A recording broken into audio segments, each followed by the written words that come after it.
الحمد لله رب العالمين والصلاة والسلام على أشرف الأنبياء وسيد المرسلين وعلى آله وصحبه أجمعين أما بعد فأعوذ بالله من الشيطان الرجيم بسم الله الرحمن الرحيم السلام عليكم ورحمة الله وبركاته. We have been discussing Surat Al-Kahf, chapter 18 of the Quran, and we had covered the first 4 sections, ruku, of the surah. And in section 5, we had also mentioned the story of 2 neighbors one of whom had abundant gardens. And it was mentioned that he believed that this bounty would continue indefinitely, and eventually he was proved wrong and his gardens ceased to flourish. And that became a source of regret for him. He realized that this world, this material world, is temporary in its existence. After this, we begin section 6. And this section also begins like the previous one, وَضْرِبْ لَهُمْ مَثَلًا. The other one, وَضْرِبْ لَهُمْ مَثَلًا. And here, وَضْرِبْ لَهُمْ مَثَلَ الْحَيَاةِ الدُّنْيَا. So here again, Allah Ta'ala is presenting an example for people to understand. He says, وَضْرِبْ لَهُمْ, present for them مَثَلَ الْحَيَاةِ الدُّنْيَا, the example of the life of this world. He's comparing the life of this world to emphasize its transient nature. He says, كَمَاءٍ أَنزَلْنَاهُ مِنَ السَّمَاءِ فاختلط به نبات الأرض فأصبح هشيما تذروه الرياح وكان الله على كل شيء مقتدرا.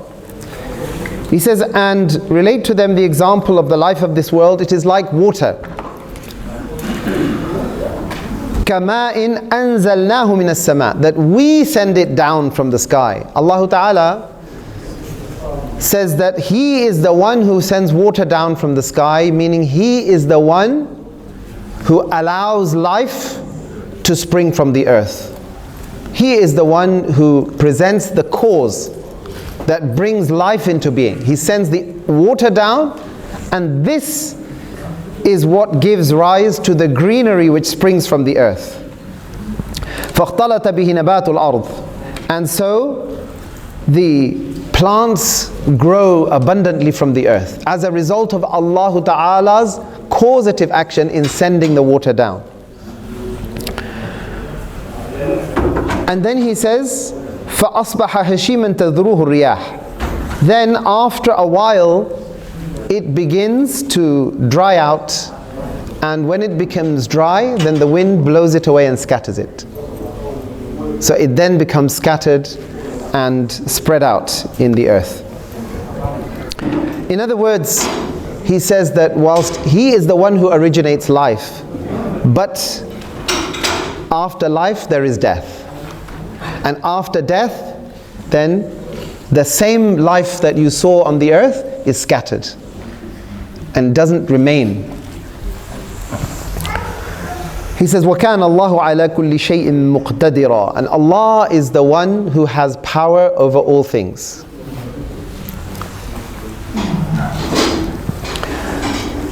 In the beginning of this surah,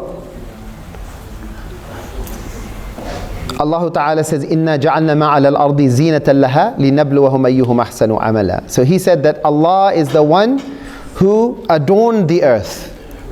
لِنَبْلُوَهُمْ أَيُّهُمْ أَحْسَنُ عَمَلًا, to test you which of you will do good deeds. Here again he mentions that He is the one who has given life to the earth, and He is the one who also allows it to pass away at the end. And all power, life and death, belongs to Allah. He said in Surat Al-Mulk, هُوَ الَّذِي خَلَقَ الْمَوْتَ. He is the one who created death and life, لِيَبْلُوَكُمْ, to test you, أَيُّكُمْ أَحْسَنُ عَمَلًا, which of you will do good deeds. So this test of good deeds, this test of what actions we are to do on this earth, this is the purpose of Allah Ta'ala creating this cycle of life and death. He says, Al-mal wal-banuna zinatul hayati dunya. This is a very, very important concept in the Quran. Remember, for the Arabs especially, that mal and banoon, these were the two sources of pride that they had. Mal is the wealth in your pocket that gives you power. The more wealth you have, the more power you have. And banoon are your offspring, your tribes, your relatives, all those who come from you, who are loyal to you. So the more abundant they were in their followers, the more people they could call upon, their family members, the children who would stand by them, especially the male offspring. They would have more warriors, more farmers, whatever they had, the more workers they could count upon. So this was a source of pride for them. So these two things made them arrogant. If they had a lot of wealth and they had a lot of children, they would be arrogant. So he says, Al-mal wal-banuna zinatul hayatid dunya. This is zina, adornment of this life. Hayatud dunya. In this life, that might give you a sense of power and a sense of success. But he says, وَالْبَاقِيَاتُ الصَّالِحَاتُ خَيْرٌ إِنْدَ رَبِّكَ ثَوَابًا وَخَيْرٌ عَمَلًا. What is going to remain? وَالْبَاقِيَات, the thing that will last you into the hereafter, that will be a source of satisfaction for you in the next world. الصَّالِحَات خَيْرٌ إِنْدَ رَبِّكَ ثَوَابًا وَخَيْرٌ عَمَلًا. الصَّالِحَات meaning good deeds. The good deeds which you do upon this earth are better for you عند ربك, in the presence of your Lord. When you go to your Lord, if you look at the deeds which are being collected for you in the presence of Allah Ta'ala, when you go back to Him and you are presented with your account, what will be better for you than the mal and the banoon in this world is salihat, pious deeds. خير عند ربك ثوابا وخير عملا. In two senses, he said thawaban, meaning in terms of their reward, they are better for you. This is tamyiz in Arabic. It's a specification. Khayrun, better for you. How? In which way? He said thawaban, by way of reward. They are better for you in which way? By way of reward. The recompense you will have for these will be greater for you, better for you. Wa khayrun amala, and it is better for you to have hope in this. Better for you to place your hope in the outcome of your good deeds than to put your hopes in your wealth and your children, which may forsake you. When you enter the grave, neither wealth nor children will come with you. Everything will forsake you. Better to place your hopes in your good deeds. Khayrun amala. He said, وَيَوْمَ نُسَيِّرُ الْجِبَالَ وَتَرَى الْأَرْضَ بَارِزَةً وَحَشَرْنَاهُمْ فَلَمْ نُغَادِرْ مِنْهُمْ أَحَدًا. Remember this surah, we said it was a Meccan surah. And Allah Ta'ala is convincing the Meccans that the day of judgment will come, the day of reckoning will come. Don't live for today, don't exult in your power today, but fear the accountability before Allah Ta'ala on the day of judgment. Now, he fast forwards to that day, to show them the scene of that day. Having spoken about the future, he then fast forwards to that day. وَيَوْمَ, Yawma meaning on that day, on the day. Think about that day. نُسَيِّرُ الْجِبَالِ, when we will cause the mountains to float, to move. They will move. This is significant because Allah Ta'ala is highlighting here the mountains are what we associate with permanence. If we think of something which is keeping the earth stable, it is the mountains. Other things can shake and move in the wind, but the mountains are the most permanent structures. They are so permanent that they give stability to the earth itself. Trees, yes, they have deep roots, but they blow in the wind. But what is unshakable is the mountain. He said that day is so dramatic, so significant, that he says the mountains themselves will be moving on that day. So imagine what the condition of everything else will be. Imagine things which are feeble, what will happen to them. If you see in a storm, when you see the permanent structures being thrown around in the wind, you think what would happen to the weak and the feeble? He said that is a day when mountains will be seen moving. When يَوْمَ نُسَيِّرُ الْجِبَالِ is وَتَرَى الْأَرْض, and you will see the earth. وَتَرَى الْأَرْضَ بَارِزَةً, meaning it will be leveled. Meaning you will not see anything, any obstacles in the way of your gaze. If you look at the earth on the horizon, you see skyscrapers going up, you see trees going up, you see mountains going up. This is what we call the landscape. He says, وَتَرَى الْأَرْضَ بَارِزَةً. You will see a line, leveled. Nothing will be left standing. Meaning the shaking of the earth will be so dramatic, the movement will be such that you will see nothing left. وَتَرَى الْأَرْضَ بَارِزَةً. Meaning all of these trappings of wealth that you have created upon this earth, and all the permanence that you rely upon by way of natural phenomena, everything will be leveled. وَتَرَى الْأَرْضَ بَارِزَةً وَحَشَرْنَاهُمْ. And then we will gather them. وَحَشَرْنَاهُمْ فَلَمْ نُغَادِرْ مِنْهُمْ أَحَدًا. And we will not نُغَادِرْ مِنْهُمْ أَحَدًا. Not one of them will be left out. No one will escape that gathering. Meaning every single person will be extracted from their graves and brought into the presence of Allah. He said, وَلَمْ نُغَادِرْ مِنْهُمْ أَحَدًا. Not one will escape. And these surahs of the Quran, they have a style and a pattern. And each surah has its own style and its own pattern. In this surah, although it is very long, but each verse we see ends with the mansub, the double fatha. So we have zar'a, nahara, nafara, abada, munqalaba, rajula, ahada, goes on like this. All of them finish with the double mansub, the double fatha. So here we see again muqtadira, amala, ahada, maw'ida, ahada, all of this. All of the same ending. It's a style of the Quran. Sustained passage has its own style here.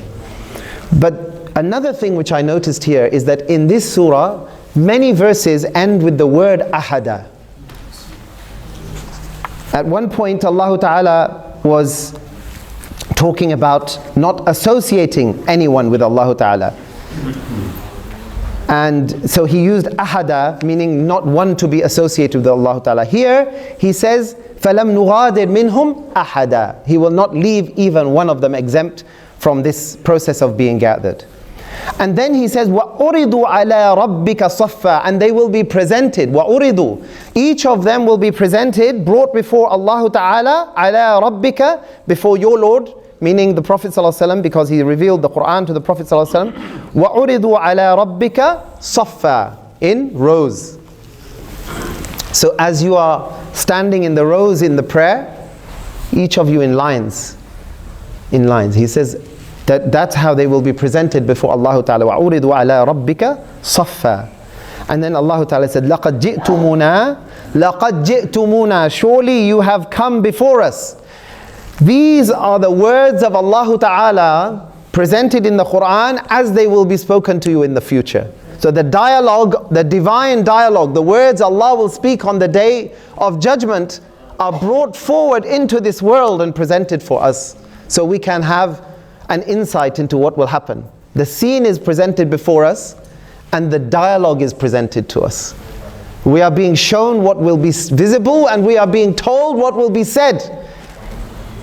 There's no speech marks in the Quran. We have to infer. This is Allah Ta'ala's dialogue here. He said, لَقَدْ جِئْتُمُونَا.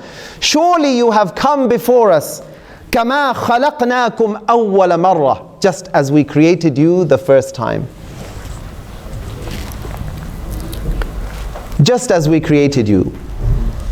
It means different things. First of all, whilst you were on the earth, the rich thought they were better than the poor. There was inequality, social injustice. Here, they will be presented how? وَأُرِضُوا عَلَىٰ رَبِّكَ صَفًّا. In the saf, you don't know who is rich and who is poor. Everyone is equal in rows. You don't have a different space for the rich and the poor. Everyone is equal in the sight of God. You are just human beings.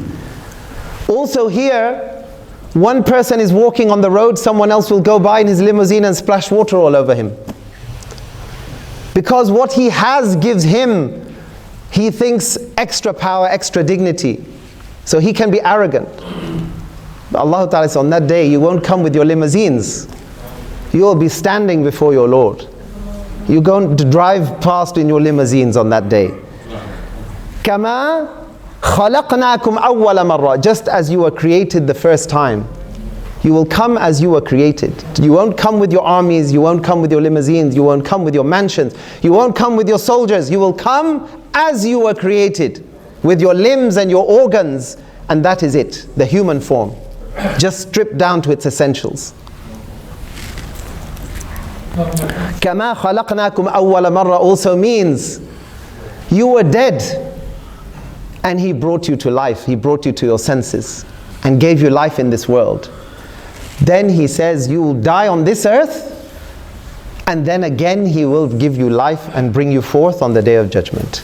كَمَا خَلَقْنَاكُمْ أَوَّلَ مَرَّةٍ. It's a second life. This life, you were dead. He gave you one life which was temporary, giving you a chance. Here you will have free will, and it will be temporary, and you will live on earth. Then you will die. That one, phase one is complete. Then He says, كَمَا خَلَقْنَاكُمْ أَوَّلَ مَرَّةٍ. Just as we created you the first time, we'll repeat the process. We will bring you to life, we will gather you, but this time, it won't be temporary, it will be everlasting. This time you will not have free will. This time you will have accountability. You will be judged, and you will be rewarded or punished according to what you did the first time. This is phase two. That was the time for action, this is the time for your compensation, good or bad. These particles as well, in verse 45, وَضْرِبْ لَهُمْ مَثَلَ الْحَيَاةِ الدُّنْيَا كَمَاءٍ. This kaf is the particle of tashbih, it's a simile. So in English we say like. He is like. In Arabic we say ka. It's tashbih. It means it's like ma'in anzalnahu min as-sama'. It's like water that Allah Ta'ala sends down from the sky. Here He says kama, just as.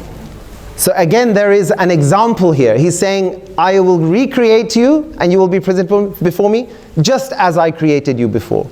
Kama, just as. Why is this relevant here, this particle?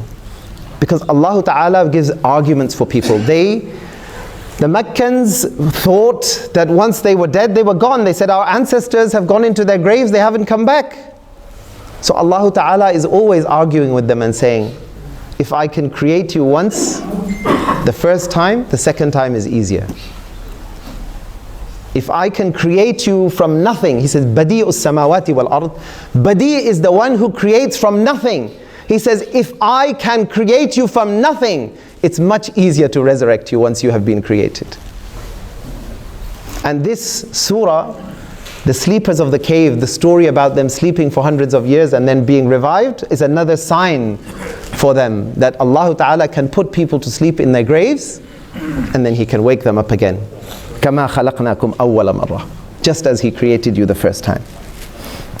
بَلْ زَعَمْتُمْ. He said, but you claimed. بَلْ زَعَمْتُمْ. And you used to claim what?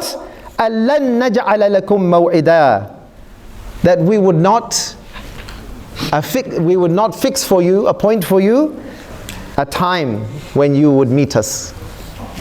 That a time had not been appointed for you to meet us. That's what you claimed. You claimed that you would stay here, act, and go, and there would be no recompense. بَلْ زَعَمْتُمْ أَلَّن نَجْعَلَ لَكُمْ مَوْعِدًا. It means Allah Ta'ala is saying, on that day, the dialogue I will have with you will indicate to you that your claim was false. The claim you are making now, He's saying, reflect upon it, because on that day when the reality faces you, I'll remind you about this claim you made today. So act now and decide how you want that conversation to go. And then what will happen? He said, وَأُرِضُوا. They will be presented. Then He said, وَوُضِعَ الْكِتَابِ. And the book of deeds will be placed, brought forth. وَوُضِعَ الْكِتَابِ. It will be presented. This book mentioned now is not the Quran. This is the book of deeds, the record that was kept of everything they did on earth. وَوُضِعَ الْكِتَابِ. The book will be presented. He said, فَتَرَى الْمُجْرِمِينَ. And you will see the criminals, مُشْفِقِينَ مِمَّا فِيهِ. They will be very scared about what is in that book.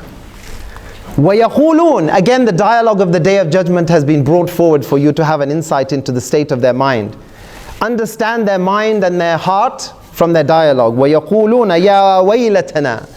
Ya waylatana is one of those words used in the Quran to indicate regret, remorse. Woe is me in English, they used to say in Old English. Ya waylatana. This is a sign that they will be in despair. Ya waylatana. And they will say, Ma li hadha al-kitab. What is it with this book? What is it with this book? Ma li hadha al-kitab. La yughadiru saghiratan wala kabiratan illa ahsaha. It has not left anything. Saghiratan wala kabiratan. Nothing small or great. Neither the tiniest thing nor the greatest thing have been left out. La yughadiru saghiratan wala kabiratan illa ahsaha. Except that it has included it in the account. Meaning everything has been accounted for, small or great. وَوَجَدُوا مَا عَمِلُوا حَاضِرًا. And they will find everything that they did present and noted. وَلَا يَظْلِمُ رَبُّكَ أَحَدًا. Again the word ahada. Double fatha, tanween ending on every verse. And again ahada, not one. Not one will be wronged. Everyone will be treated with justice. وَلَا يَظْلِمُ رَبُّكَ أَحَدًا. Your Lord will not do injustice with anyone.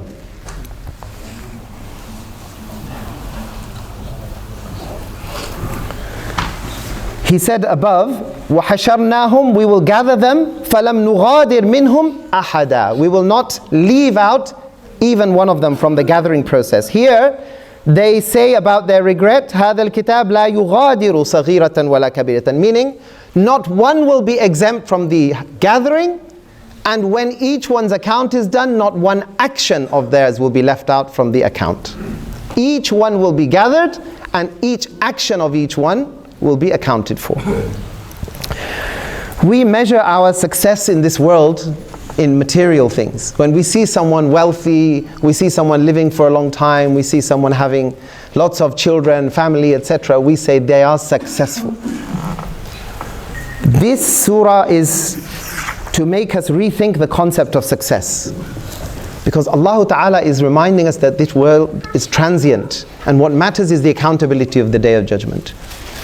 And so this world is for us a process of being tested. It's not the case that we see who has wealth here and say he is successful, that's done. We have to get from the starting point to the end point. And the tests are for us in the things which are difficult and the things which are easy for us. When we have wealth, it is a test. And when we have difficulty, it is a test. What we have to do is get from the beginning to the end and stay strong in our iman. Whether we have wealth or whether we have deprivation, we see now people being tested. Everything they have is being taken away from them. Their homes and their families, every single thing. But success in Allah Ta'ala's eyes is in preserving your iman. Whether you are in difficulty or whether you are in comfort. And that is real success. لِنَبْلُوَكُمْ أَيُّكُمْ أَحْسَنُ عَمَلًا. All of this is a test. Even the good times are a test. فأما الإنسان إذا ما ابتلاه ربه فأكرمه ونعمه فيقول ربي أكرمن وأما إذا ما ابتلاه فقدر إليه رزقه فيقول ربي أهانن.